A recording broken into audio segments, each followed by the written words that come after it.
here with another chapter. So for those of you who are just tuning in, I am reading my dad's manuscripts. I've already read one, and now I'm on to, pardon me, reading the second one. That's timed very well. At any rate, the second one is called Sword and the Rose, and tonight I'll be reading chapter 8. You'll need to bear with me every once in a while because A, I'm streaming live obviously, and B, I will be marking it up for editing for later so that once I'm done reading it to you, I can edit it, revise it, and you can take the next step in the publishing process. So, without further ado, I bring you chapter 8 of The Sword and the Rose. Chapter 8. Midsummer Feast was approaching rapidly. Grandel Barony prepared for the feast, allowing for the state of affairs within the barony. We daren't be too niggardly. It would say that we're still suffering from the effects of the rebellion. If word should get out to the wrong quarters, he jerked his head eastward to get to the in the direction of Bordrick Barony, some people might be encouraged to do rash things. Ralno frowned. Will it not be as bad as if we spend so much on the celebrations that we have nothing left to fight the fight we know is coming? Gwalsor shrugged. We have two poor choices, so we throw the dice to decide which is the better of the two. I've chosen the celebration. It has the added benefit of raising the spirits of the people. Ralno gave a brief smile. True enough, Lord Baron. They were interrupted by Jadal at the door. My Lord Baron, Lord Knight Markin der Herolevant and his party have arrived. Thank you, Jadal. Tell them I shall be there directly. The boy dashed off, and Gwalsor rose. I shall have to greet them, of course. A knight of his standing will expect no less, and my presence already offends him, without adding to it by discourtesy. Ralno also rose. I will set out some plans for the summer feast and bring them to you for your approval later. Thank you. Markian der Herolevant put on a smile when he saw the Baron, though Gwalsor knew that the smile was only politeness. On the other hand, the man was making an attempt to be polite, which deserved some measure of politeness in return. Welcome to Grandel Castle, Lord Knight. Thank you, Lord Baron. Let me present to you my sister, Haywin Mar Herolevant. You will do me the pardon if I continue to hold my horse? Northwind can be a bit wild at times. We have come in response to your gracious invitation to the Midsummer Feast. This last again was politeness, Gwalsor knew. Dar Herolevant had pressed for the invitation. He turned toward the woman. You are welcome here as well, Lady Haywin. She was dark and attractive, and she smiled at him as she said, Lord Baron, Morrow told me about your brave deed, but told me little else about you. I'm very pleased to meet you at least. Gwalsor smiled at her in return as he bowed to her, but he was thinking, Markian told you of my brave deed? Not in such words if I know the man at all. Aloud he said, Not so brave at all that, lady. I merely held up my shield and caught a crossbow quarrel meant for my king. I'd fought raiders and bandits a time or two on my father's lands, but that day with the king has been my only real battle. You are much too modest, my Lord Baron. Her brother was looking at her dourly, probably annoyed that his sister was making so much of that hated Baron. Gwalsor said, A little modest perhaps, but also impolite. Keeping my guests standing out here in the courtyard, shall we go inside? I shall give orders at once for the water to be brought to your quarters so that you may refresh yourselves from your journey. And when you are ready, you can come have a glass of wine with me.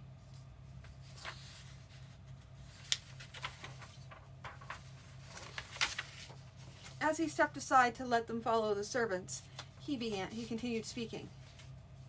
I may put aside my modesty to claim that this barony produces a very good wine, though, of course, they had been producing it long before I arrived. As they moved inside, Melgothep slipped up to Gwalsor's side. "Look, Saya, Lord," he said quietly. "She'll eat you alive if you get too close." Gwalsor smiled. "Ah, but I'm so brave, Melga. I can't let that scare me." Melga grinned and nodded. "Just so, Lord." But Haywen appeared to have adjusted her tactics, and no longer flattered Gwalsor quite so openly. She did, however, manage to make it clear that she was interested in him, something which annoyed her brother greatly, though he did his best not to let it become obvious. They made up a hunting party the next day, and Haywen paid attention to Gwalsor, though she also flirted a bit with one or two of the other unmarried knights in the group. Gwalsor had a feeling that she was still concentrating on him, but was trying to make up for the little initial slip of flattering him too much. He wondered just to what degree Markian was pushing her on, and why. Simply for whatever advantage might accrue to him from being related to the Baron? And even so, he looked askance at her when she tried to play up to Gwalsor, which is strange if he was encouraging her. But then, people could do and did all sorts of contradictory things. When they returned to the castle, a servant was waiting for them. "My Lord Baron, the chief steward asks someone of your time." "Of course.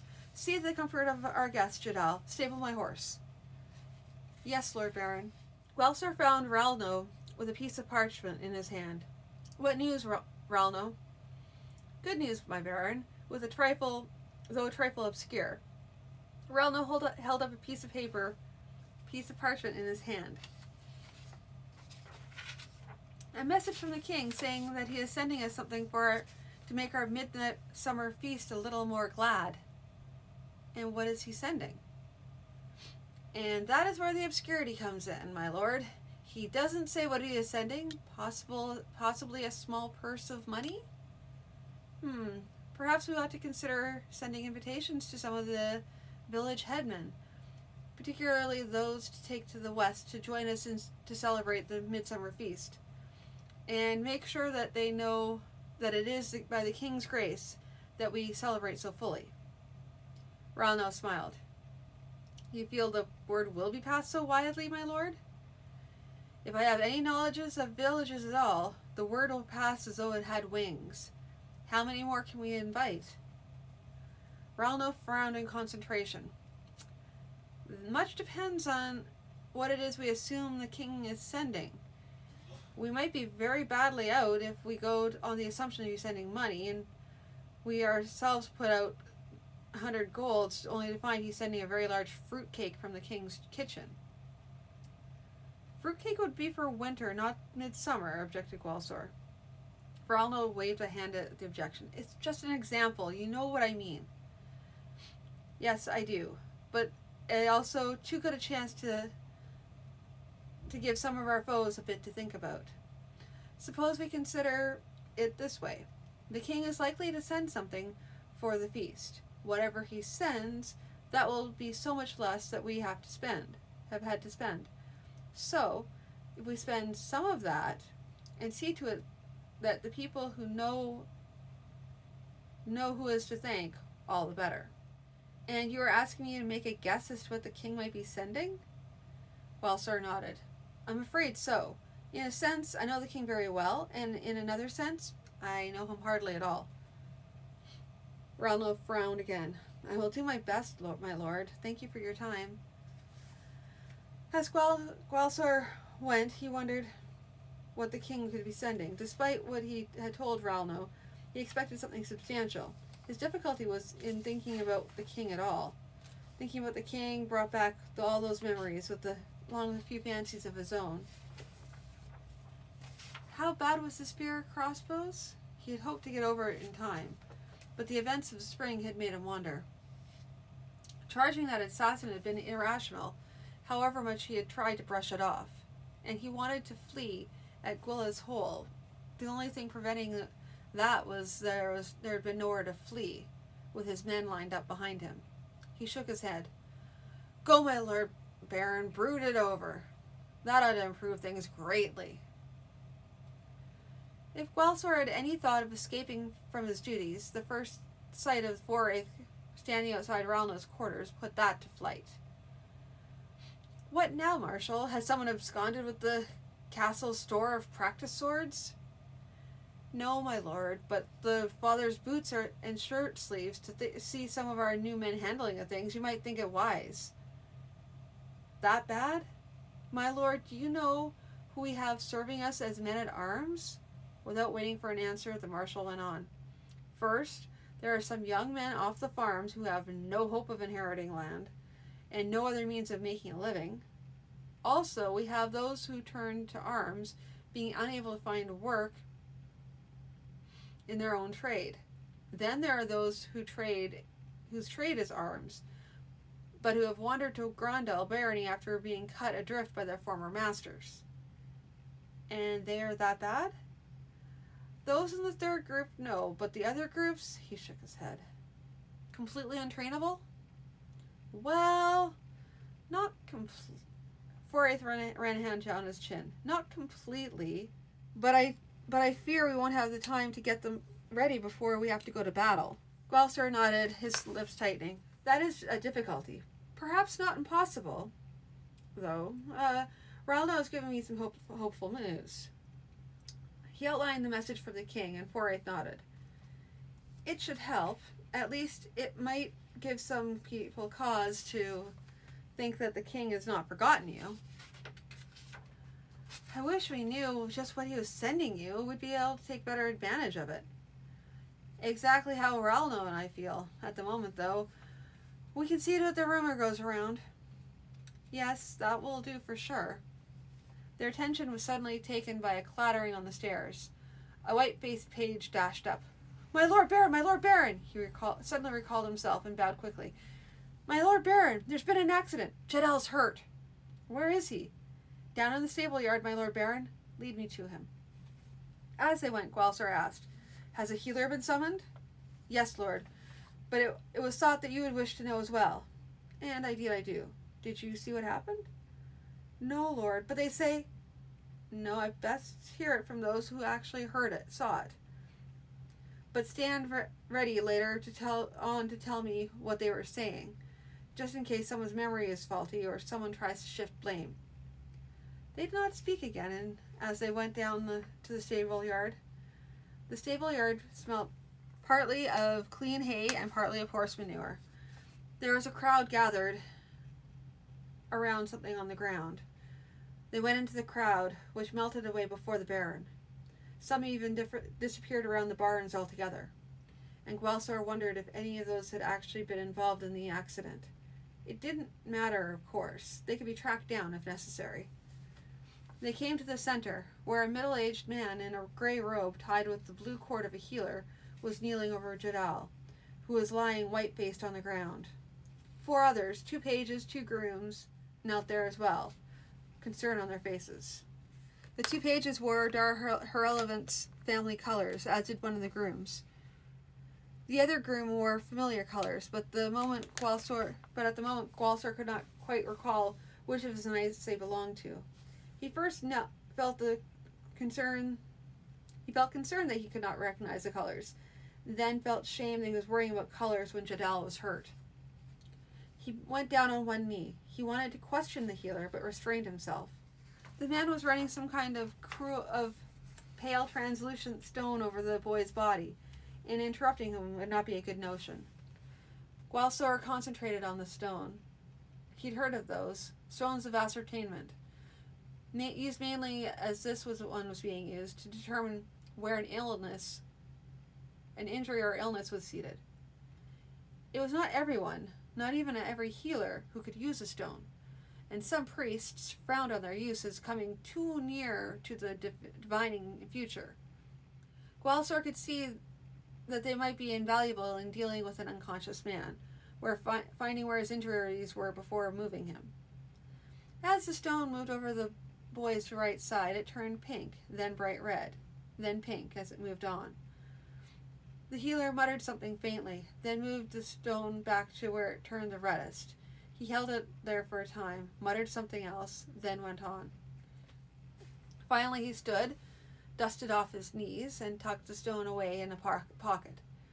He was surprisingly young, within a year or two of Gwalsor's own age, with sandy hair and a friendly freckled face. He looked at the Baron. Your page has suffered no more than a broken rib. He will have to be kept still for a while, and he will feel the pain for some time.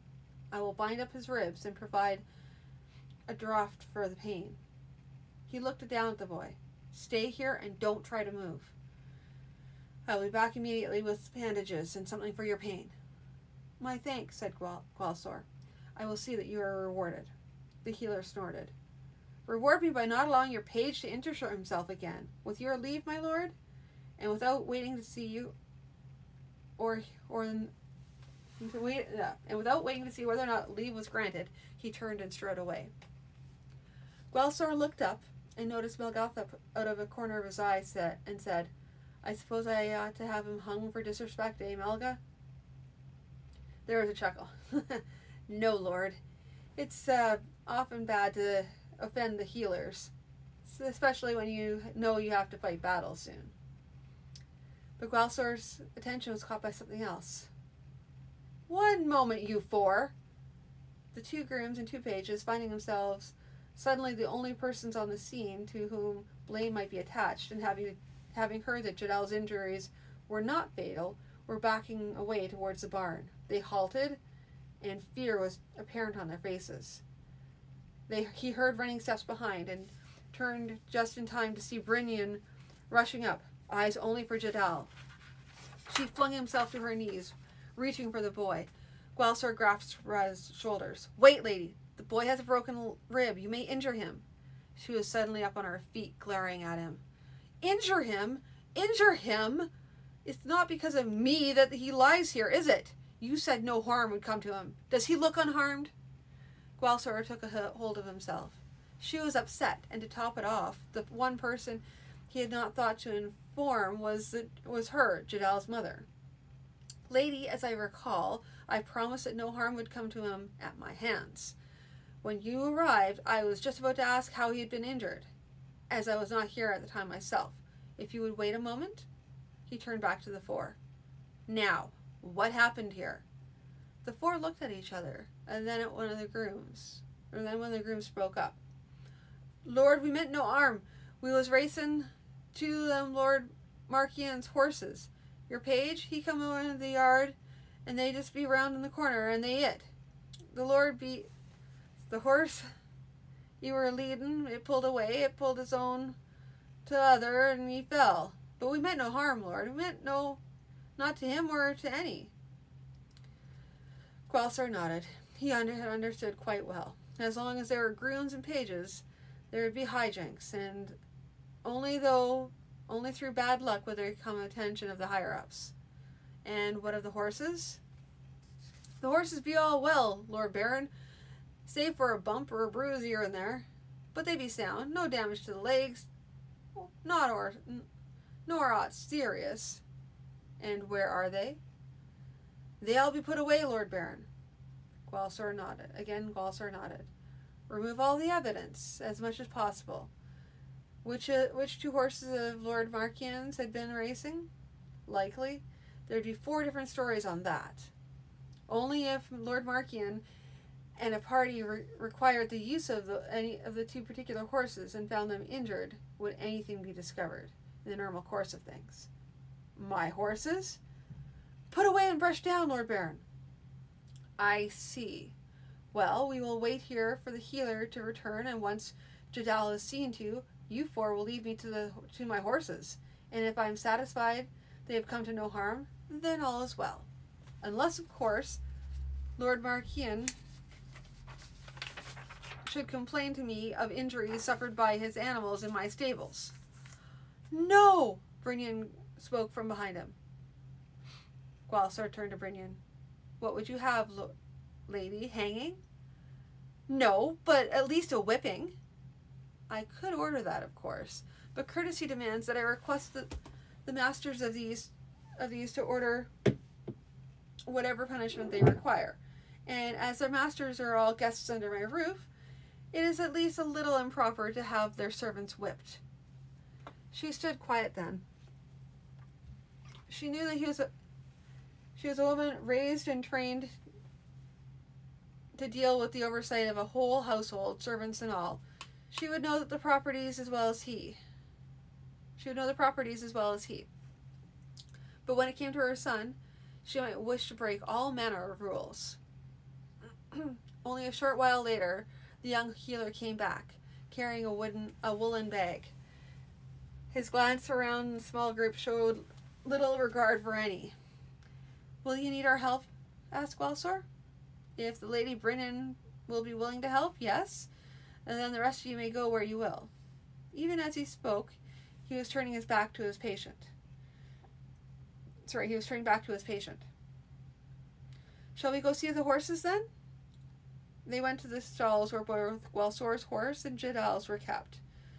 Gwalsor satisfied himself that both animals were well, then turned to the servants. "So, I leave it to you to satisfy Lord Markian regarding any damage his horses may have taken, but be well aware that I remember you all, and if Lord Markian comes to me complaining of injuries suffered by his horse in my stables, you will be sought out and found. Now go on and be careful. The sort of nonsense you get up to in the future." With a jumble of "Yes, my Lord Baron," and "No, my Lord Baron," and "Thank you, my Lord Baron," they left with as much speed as compatible with good manners. Gwalsor smiled. "Ought I to have hung those rascals, Malga?" The Lafetta answered the Baron's smile with one of his own. "If only Lord Markian's horses be injured." 2 days later, a train of 4 large wagons, accompanied by 10 men-at-arms, under the king's pennant, came into the castle courtyard. The commander of the men-at-arms asked the castle guard to inform Gwalsor and asked him to come to the courtyard, since the king had ordered them to deliver the contents of these wagons to him personally. A page found Gwalsor at the smithy, making inquiries to the abilities of the Grand Barony to arm its troops. The Baron completed his questions, then walked to the courtyard. "The king seems not to forget you, then." Malga had been accompanying him all morning. "It would seem so," said Gwalsor, "and apparently his gratitude has taken a generous form." After the usual greetings were finished, the chief of the king's party spoke. "The king bids me to tell you this. There are some services which cannot be paid for by money or property. However, I present you these, to make your midsummer feast a little more cheery. In these wagons are 6 hogsheads of the king's best ale, and 6 fat hogs. I send also a pouch containing 56 silver pennies, for without your action, I should not have seen my 56th year. All this is very welcome, Captain. Will you rest here at Grandel Castle for a night or 2 before you begin your journey?" "Thank you, my Lord Baron. My men and I will be glad of your hospitality." Later that evening, Gwalsor called Forith, Ralno, and a few others together. "Well, we shall have a happy midsummer feast for certain, but it may even be more happy for us if we can be sure that today's events are heard of in the right quarters. I would like to invite several of the mayors of the larger towns and villages, and have it announced that they are to enjoy the king's bounty. Further, we shall see to it that it is mentioned a time or 2 in the course of the feast. Now, who might we invite? We must be sure that the invitations arrive in time for the guests to be able to come for the feast. Nice for the Baron, eh, Toss? King sends him half a dozen pigs and a lake of beer. Be nice to be having some of that here." But Tosteg was thinking deeply, watching the man go who just brought them the message. "Might just be a little more than that, man. Think about that one a bit." "What's to think about?" "The Baron's just got word from the king that the king hasn't just given a bit of land and let him go. Anybody thinking of giving trouble to young Baron Gwalsor has got to be thinking about maybe the king will be coming to sort things out. It be meaning, for instance, that Baron Wardick might not be so hot for pushing at Grandel's border. Understanding leapt to Manic's eyes. So there might be time for the Baron or his knights to come looking for us here in the swamp? Just so. And we know our friendly wizard has ways and means of warning us, but we might need something more. Sounds like you be having something in mind? I have. We'll build ourselves a fort here. A fort? Big stone walls and the like? Tostig snorted. Not that ambitious, man. Just a log palisade with our horses inside. You want to be having our lot out here building a fort? Remember the time you had getting them to even build shacks they have? I remember. What I'd be figuring on doing is sending some of the lads to a village or two to grab a few folk and bring them back to do the building for us. Toss, just a bit ago you'd be saying that the lads ought to be keeping their forays down so as not to get the Baron and his folk crossed with us. Tosted nodded. That be the thing about giving orders, man. You gotta know when to be changing them. This be the time. Manic nodded again. You've been right more times than I know you to be wrong, Toss. Want me to go give the orders? Tostig frowned. Maybe we ought to be talking to our wizard first. What's he got to do with it? Just politeness. We let him know what we be planning, just so he be knowing. You be wanting me to you want me along when you go see him? It'd be making me feel easier if you were. Manic grinned. You think the two of us outnumbering the old stinker maker would be like to help? If you were to be getting riled with us, man, truthfully, I don't be thinking you, me, and him and the rest of the lads outnumbering him would be the slightest help. I'd just like to be having you along. Manic shrugged. So we go. The woodman was outside Hans's shack, hauling water. Manic looked at it, frowning. That thing be giving me the creeps. To tell the truth, man, I don't like it much myself. But we be taking the help the wizard be giving us. We be taking the help the wizard be giving us, and oughtn't to be complaining too much over the things he be doing on his own. Slavlin Hansja met them at the door before they could even knock. And what can I do for you today, Tostig? We've made a decision, man and I. We've come to let you know we've decided. The eyes widened a little. Then Hansich smiled. Surely you're not going to throw these old bones out in the cold, are you? I'd wager you know just what we come to tell you, you old bastard. He thought. No, nothing like that at all. Just that the news seems to say that the Baron might have time to be coming over in after us. We've been planning on building a fort in here. A fort? The wizard smiled. Are you going to make carpenters and builders out of your people then? Tostig shook his head. Not likely. What we be planning is going to a few of the villages and hauling up in a few of the locals and getting them to do the work for us. I see. And why do you come to me? Simple politeness. We'd not be wanting you to be getting to know a few new people around here and getting upset over it. Ah, I thank you for your concern of my delicate nerves. The wizard stepped back and closed the door. Thank me for my concern for your brains, that I don't split your skull and spill them all over your door sill. Alrighty. And so that was chapter 8. I hope you enjoyed it. And I will talk to you again tomorrow, wherein I will bring you chapter 9. Have a good night.